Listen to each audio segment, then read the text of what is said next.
الدین الخالص. السلام علیکم ورحمۃ اللہ وبرکاتہ. نحمده ونصلي على رسوله الكريم. اما بعد فاعوذ باللہ من الشیطان الرجیم. بسم اللہ الرحمن الرحیم. وما من دابة في الأرض إلا على الله رزقها ويعلم مستقرها ومستودعها كل في كتاب مبين. محترم ناظرین کرام، قرآن مجید کا یہ 12واں جز اللہ رب العالمین کے فضل و کرم سے کچھ خاص آیتوں کے متعلق گفتگو ہوگی انشاءاللہ. اللہ تعالی ہماری مدد فرمائے. اللہ تعالی ارشاد فرماتا ہے وما من دابة في الأرض إلا على الله رزقها. وہ زمین پر جتنی بھی مخلوق ہیں سب کی رزق کا اللہ نے ذمہ لیا ہوا ہے. وَيَعْلَمُ مُسْتَقَرَّهَا وَمُسْتَوْدَعَهَا. سب کا ٹھکانہ اللہ رب العالمین جانتا ہے، اور سب کی جائے وفات بھی اللہ رب العالمین جانتا ہے. کل فی کتاب مبین. سب کے سب کتاب مبین میں محفوظ ہے، لوح محفوظ میں اللہ رب العالمین نے لکھ رکھا ہے.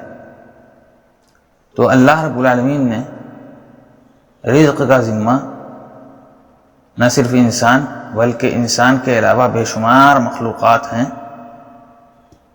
ان سب کی رزق کا ذمہ لیا ہے، اور ہر حال میں اس کو اس کی روزی ملے گی، خواہ وہ اللہ کا فرما بردار ہو یا اللہ کا نافرمان ہو. دنیا میں جس نے زندگی دیا ہے وہی روزی دے گا، اور سب کی دنیا میں آنے کی جگہ، دنیا میں رہنے کی جگہ اور دنیا سے جانے کی جگہ، رخصت ہونے کی جگہ اللہ رب العالمین جانتا ہے. وَهُوَ الَّذِي خَلَقَ السَّمَاوَاتِ وَالْأَرْضَ فِي 6 أَيَّامٍ وَكَانَ عَرْشُهُ عَلَى الْمَاءِ لِيَبْلُوَكُمْ أَيُّكُمْ أَحْسَنُ عَمَلًا. اور وہی اللہ ہے، وہی ذات ہے. آسمان و زمین کو پیدا کیا 6 دنوں میں، اس کا عرش پانی پر تھا، اور یہ اللہ نے پیدا کیا بے مقصد، عبث، بیکار نہیں، بلکہ اس لیے اتنا بڑا نظام اور اتنی بڑی کائنات کو برپا کیا تاکہ دیکھے کہ تم میں سے کون اچھا عمل کرنے والا ہے.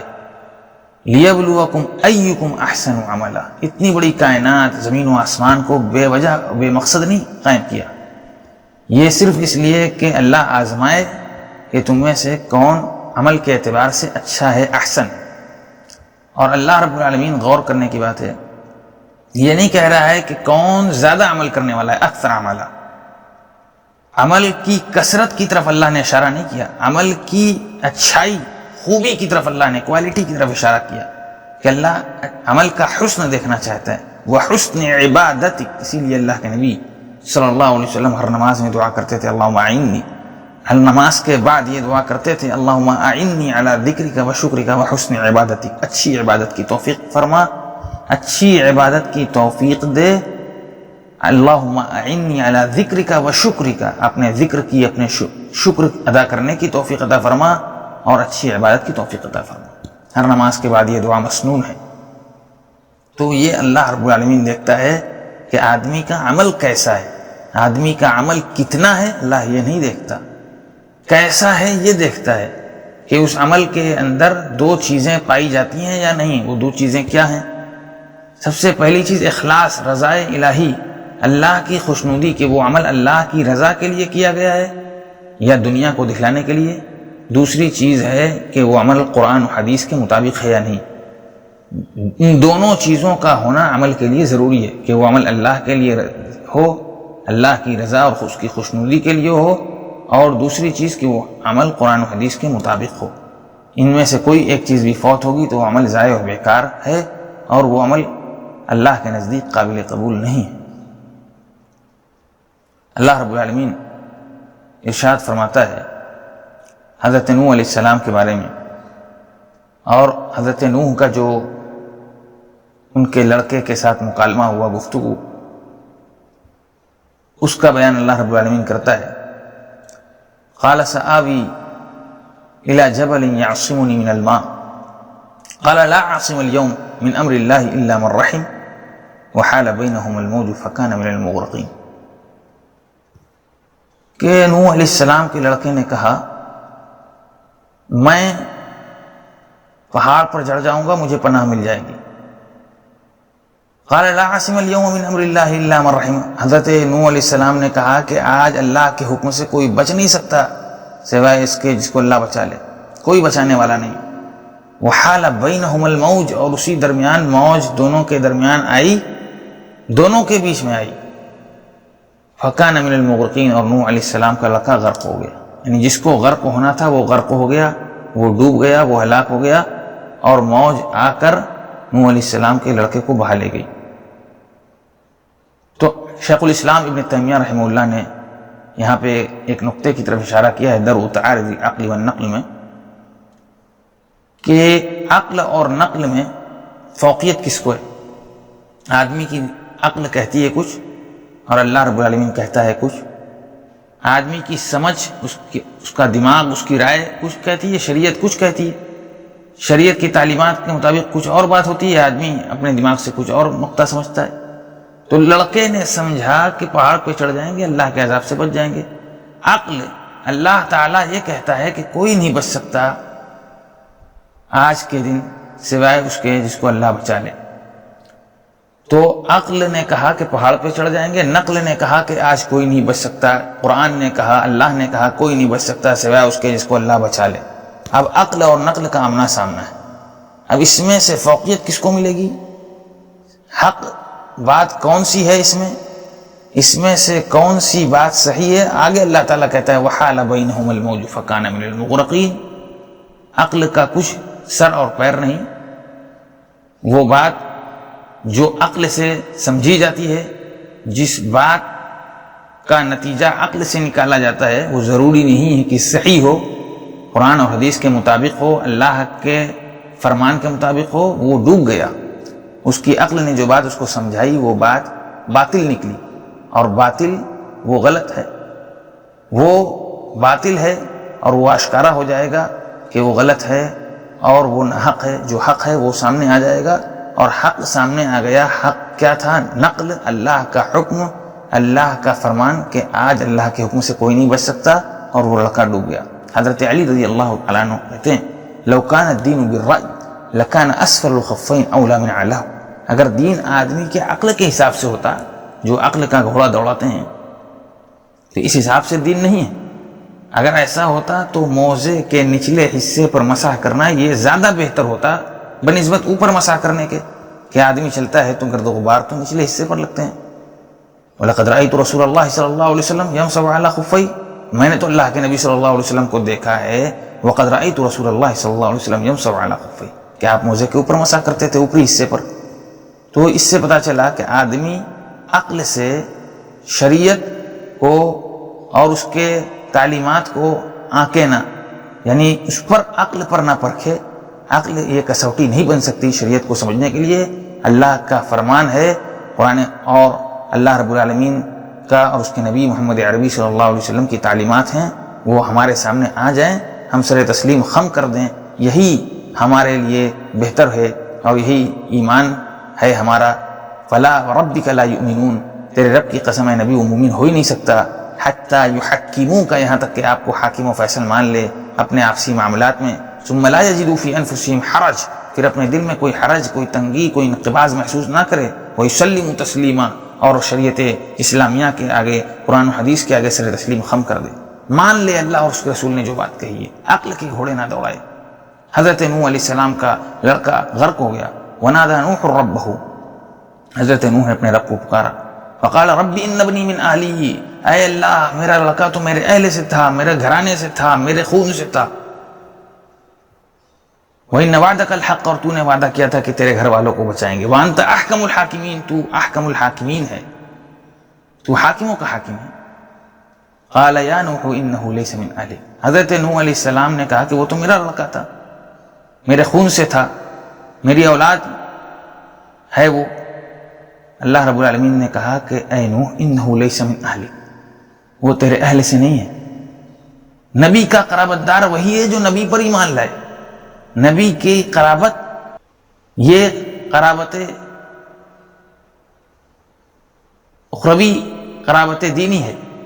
نبی کی قرابت یہ دین کے اعتبار سے ہے، یہ ایمان کے اعتبار سے ہے کہ جو آپ پر ایمان لایا وہی آپ کا حقیقی قرابت دار ہے.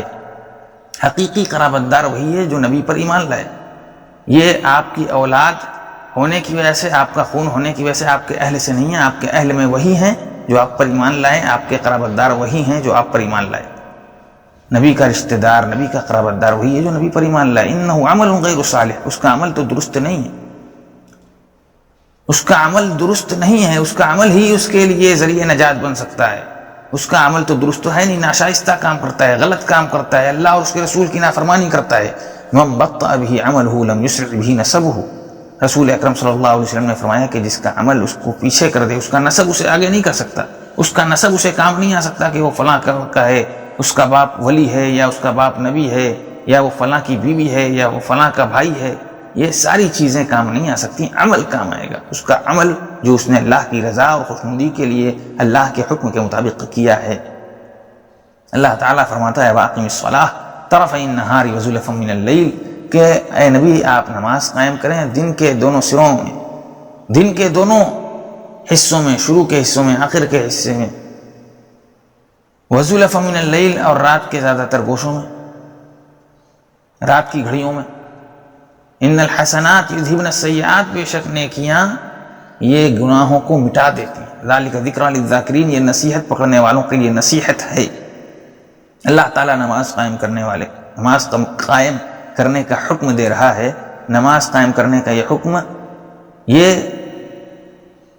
اچھائی، نماز ایک اچھائی ہے اور سب سے بڑی اچھائی ہے، اور یہ اچھائی گناہ کو ختم کر دیتی ہے. الصلوات الخمس، 5 وقتہ نمازیں، والجمعۃ الی الجمعہ، ایک جمعہ سے لے کر اگلے جمعہ تک، ورمضان الی رمضان، ایک رمضان سے آئندہ رمضان تک، مکفرات لما بینہن، یہ کفارہ ہیں اس کے مابین جو بھی گناہ صغیرہ ہوں. اذا اجتنبت الکبائر، اگر بڑے گناہ نہ ہو، گناہ کبیرہ نہ ہو، تو وہ سب کے سب گناہ ان نیکیوں سے ختم ہو جائیں گے. اللہ کے نبی صلی اللہ علیہ وسلم نے فرمایا ارأيتم لو ان نهرا بباب احدكم يغتسل فيه كل يوم 5 مرات هل يبقى من درنه شيء؟ قالوا لا يبقى من درنه شيء.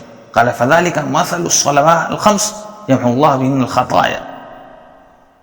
کہ کیا خیال ہے کہ کسی کے گھر کے سامنے نہر ہو اور دن بھر میں وہ نہر میں 5 مرتبہ غسل کرے، کیا اس کے جسم پر کوئی میل، کوئی گندگی باقی رہے گی؟ صحابہ نے کہا نہیں اللہ کے نبی صلی اللہ علیہ وسلم. قال فذلك مثل الصلوات الخمس، 5 وقتہ نمازوں کی یہی مثال ہے. یمحو اللہ بہن الخطایا، اس سے اللہ تعالیٰ گناہوں کو مٹا دیتا ہے. تو یہ 5 وقتہ نمازیں اور اسی طرح نوافل، تہجد، یہ عبادت ایسی عبادت ہے جو اللہ رب العالمین کو اتنا پسند ہے کہ اس سے اللہ تعالیٰ گناہوں کو ختم کر دیتا ہے. ان الحسنات یذہبن السیئات ذالک ذکریٰ للذاکرین اصبر فإن اللہ لا یضیع اجر المحسنین. اور صبر سے کام لیں، صبر بہت ضروری ہے. نیکی کے لیے صبر، کہ نیکی پر آدمی قائم رہے، نیکی کی طرف دوسروں کو بلائے، نیکی کی دعوت دے. ان تمام چیزوں میں صبر کی ضرورت پڑے گی. فإن اللہ لا یضیع اجر المحسنین، اور یہ سب کے سب چیزیں یہ نیکی میں، نیکی کے زمرے میں، احسان کے زمرے میں آتی ہیں، اور اللہ تعالیٰ نیکی کرنے والوں کو، نیکوکاروں کو، ان کی کوششوں کو، ان کی سعی کو رائے گاں برباد نہیں کرتا.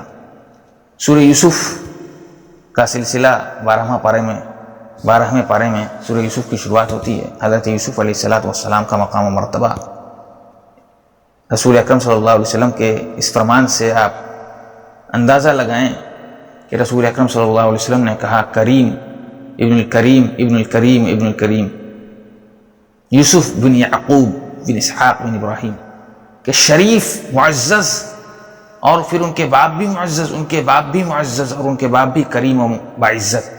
یوسف جو حضرت یعقوب کے لڑکے تھے، یعقوب جو حضرت اسحاق کے لڑکے تھے، اسحاق جو حضرت ابراہیم کے لڑکے تھے.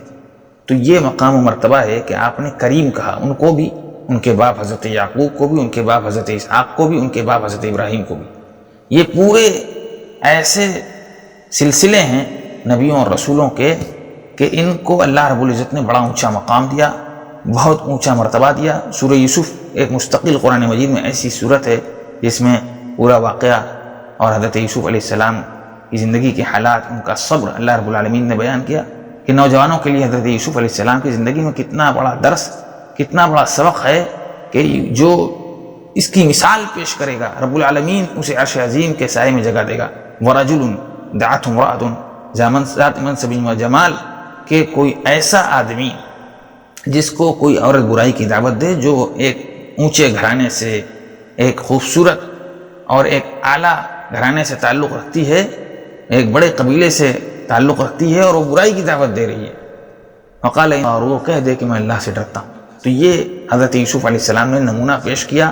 یہ نمونہ قیامت تک کے لیے قرآن مجید میں اللہ رب العالمین نے اسے تلاوت کرنے کے لیے محفوظ کر دیا، عبرت حاصل کرنے کے لیے، اور ایک مثال کے طور پر لوگوں کے سامنے کہ لوگ اس سے سبق حاصل کریں، اسے اسوہ بنائیں، نمونہ بنائیں۔ حضرت یوسف علیہ السلام کا یہ واقعہ اور اس کے علاوہ بہت تفصیل سے اللہ رب العالمین نے پورا واقعہ قرآن مجید میں بیان کیا ہے۔ اور عامر شعبی رحمہ اللہ کہتے ہیں ان فی قمیص یوسف 3 آیات، یوسف علیہ السلام کی قمیص میں 3 نشانیاں ہیں۔ 3 نشانیاں کیا ہیں؟ قمیص، کرتا، اور اس میں 3 نشانیاں اس سورہ میں اللہ رب العالمین نے بیان کیا ہے کہ ان کے بھائی جو تھے ان لوگوں کو یہ لگا کہ یوسف علیہ السلام نے ہمارے والد کی جو محبت ہم سے تھی وہ محبت ہم سے اپنی جانب کھینچ لی ہے، اور ہمارے والد کی محبت ہمارے ساتھ کم ہو گئی ہے۔ ان لوگوں نے پلان بنایا کہ حضرت یوسف علیہ السلام کو کیسے دور کر دیا جائے باپ سے، ان کی نظر سے، اور ایک دن اپنے باپ کو راضی کر کے منا کر ان کو لے گئے کھیلنے اور کھلانے کے نام پر اور کنویں میں پھینک دیا۔ اس کے بعد جب وہ واپس آئے تو انہوں نے وَجَاءُوا عَلَىٰ قَمِيصِهِ بِدَمٍ كَذِبٍ، قمیص لے کر آئے، کرتا لے کر آئے حضرت یوسف علیہ السلام کا، اور اس پر جھوٹا خون لگا دیا بھیڑیے کا۔ قَالَ بَلْ سَوَّلَتْ لَكُمْ أَنفُسُكُمْ أَمْرًا وَجَاءُوا عَلَىٰ قَمِيصِهِ بِدَمٍ كَذِبٍ، ایک کرتا لے کر آئے اور کہا کہ بھیڑیا انہیں کھا گئی، یہ خون لگا ہوا ہے، جھوٹا خون لگا لیا۔ قال بل سولت لكم انفسكم امرا، یہ بات تم نے اپنے من سے بنا لی، یہ من گھڑت بات ہے۔ فصبر جمیل، اب میرے پاس صبر کے علاوہ کوئی چارہ نہیں۔ یہی بات رسول اکرم صلی اللہ علیہ وسلم سے حضرت عائشہ رضی اللہ تعالی عنہا نے بھی کہی تھی کہ انی لا اجید لی ولا لکم مثلا، میں تمہارے لیے اپنے لیے کوئی مثال نہیں پاتا مگر وہی مثال جو یوسف علیہ السلام کے باپ نے، حضرت یوسف علیہ السلام کے باپ نے کہی۔ کیا کہا؟ فصبر جمیل، صبر کرو، صبر کے علاوہ کوئی راستہ نہیں ہے، صبر جمیل، واللہ المستعان علی ما تصفون، تم جو کچھ کہہ رہے ہو اس پر تو اللہ ہی سے اب مدد کی امید ہے۔ تم نے اپنے من سے یہ بات بنا لی ہے کہ حضرت یوسف کو بھیڑیا کھا گیا، اور یہ بالکل من گھڑت بات ہے، اس لیے کہ قمیص، اس سے سچائی کا پتہ چل رہا ہے کہ قمیص میں ایک دھبا بھی، خون کے علاوہ ایک جگہ بھی قمیص میں کوئی شگاف نہیں ہے، کہیں سے قمیص پھٹا نہیں ہے، اور اگر بھیڑیا کھا گیا ہوتا تو قمیص پھٹا ہوتا، کہیں نہ کہیں سے چاک ہوتا، ایسا ہے ہی نہیں۔ تو یہ قمیص سے سچائی کا پتہ چلا۔ دوسری بات یہ ہے، دوسری نشانی یہ ہے قمیص میں کہ جب حضرت یوسف علیہ السلام بچ گئے اور کسی طرح عزیز مصر کے پاس پہنچ گئے تو وہاں ان کی جو ملکہ مصر تھی وہ حضرت یوسف علیہ السلام پر فریفتہ ہو گئی، فدا ہو گئی، اور ان کو برائی کی دعوت دینے لگی۔ اور ایک دن اس نے اپنے محل کے سارے دروازے بند کر کے ان کے ساتھ برائی کا ارادہ کیا۔ واستبق الباب، حضرت یوسف علیہ السلام بھاگے، ان کے پیچھے وہ بھی بھاگی۔ وقدت قمیصہ من دبر، اور پیچھے سے قمیص کو پکڑ کے پھاڑ دیا کھینچنے کے چکر میں۔ والف یا سیدھا لدى الباب، اور دروازے پر جب پہنچے حضرت یوسف علیہ السلام اور پیچھے ملکہ مصر تو اس نے دیکھا کہ دروازے پر عزیز مصر کھڑے۔ قالت ما جزاء من اراد باهلك سوءا الا ان يسجن او عذاب الیم، اور فوراً اس نے کہا، حضرت یوسف پر الٹا الزام لگایا کہ آپ کی بیوی کے ساتھ برائی کا ارادہ رکھتا ہے، یا تو قید کر دیا جائے یا دردناک عذاب دیا جائے۔ قال هي راودتني عن نفسي وشهد شاهد من اهلها، حضرت یوسف علیہ السلام نے کہا کہ نہیں، یہ خود مجھے بہکا رہی تھی، بہلا رہی تھی، پھسلا رہی تھی۔ تو ایک اسی عورت کے گھرانے سے، جو لوگ کہتے ہیں کہ کوئی معصوم بچہ تھا، کوئی شیرخوار بچہ، دودھ پیتا بچہ تھا، ایسی بات نہیں ہے، کوئی بھی آدمی تھا، وہ ایک اس نے قاعدہ بتایا کہ اگر فلما رأى قمیصہ قد من دبر قال انہ من کیدکن، اگر قمیص آگے سے پھٹی ہوگی تو یہ ہے کہ یہ عورت سچی ہے، ان کان قمیصہ قد من دبر فکذبت، اگر پیچھے سے پھٹی ہوگی تو یہ جھوٹی ہے۔ تو جب قمیص دیکھی تو کہاں سے پھٹی تھی؟ پیچھے سے پھٹی تھی۔ قال انہ من کیدکن، کہا عزیز مصر نے کہ تمہاری یہ چال بازی، ان کیدکن عظیم، اور تمہاری چالیں بہت خطرناک ہوتی ہیں، بڑی بھیانک ہوتی ہیں، اس سے کوئی بچ نہیں سکتا۔ تو یہ بعض لوگوں نے کہا کہ عورت کی چال بڑی بھیانک ہوتی ہے، عورت کی چال بڑی عظیم ہوتی ہے، اور اللہ تعالیٰ کہتا ہے ان کید الشیطان کان ضعیفا، اور شیطان کی چال کمزور ہوتی ہے۔ تو عورت جو چال بازی پر اتر جائے اس کی چال بڑی بھیانک ہوتی ہے۔ تو اس سے یہ نہ سمجھا جائے، بعض لوگوں کا یہ خیال ہے، لیکن اس سے یہ نہ سمجھا ہے کہ یہ قرآن کی منشا ہے کہ عورت کو چال باز کہے۔ قرآن عورت کو چال باز قرار نہیں دیتا، یہ عزیز مصر کا تبصرہ ہے، ان کا کمنٹ ہے، اللہ نے اسے نقل کیا ہے۔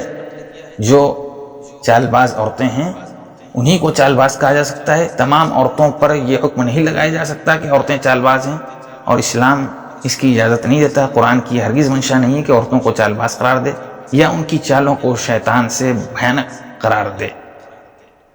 یہ دوسری نشانی ہے، قمیص سے سچائی کا پتہ چل گیا۔ تیسری چیز، جب حضرت یوسف علیہ السلام مصر کے تخت پر بیٹھ گئے اور مصر کی حکومت اور مصر کے سیاہ و سفید کے مالک ہو گئے، ان کے ہاتھ میں زمام حکومت اور حکومت ان کی ہو گئی، تو انہوں نے جب ان کے بھائی لوگ ان کے پاس آئے تو کہا فَأَلْقُوهُ عَلَى وَجْهِهِ اذْهَبُوا بِقَمِيصِي هَذَا، یہ قمیص لے جاؤ اور میرے باپ کے چہرے پر ڈال دینا، یاتی بصیرہ، ان کی روشنی لوٹ آئے گی۔ اسی طرح سے اللہ رب العالمین نے یہ علم دیا کہ اب والد محترم کی روشنی بھی نہیں رہی، بینائی چلی گئی آنکھ کی، تو انہوں نے کہا کہ یہ قمیص لے جاؤ، اللہ کے فضل و کرم سے اور اس کی مہربانی سے روشنی لوٹ آئے گی۔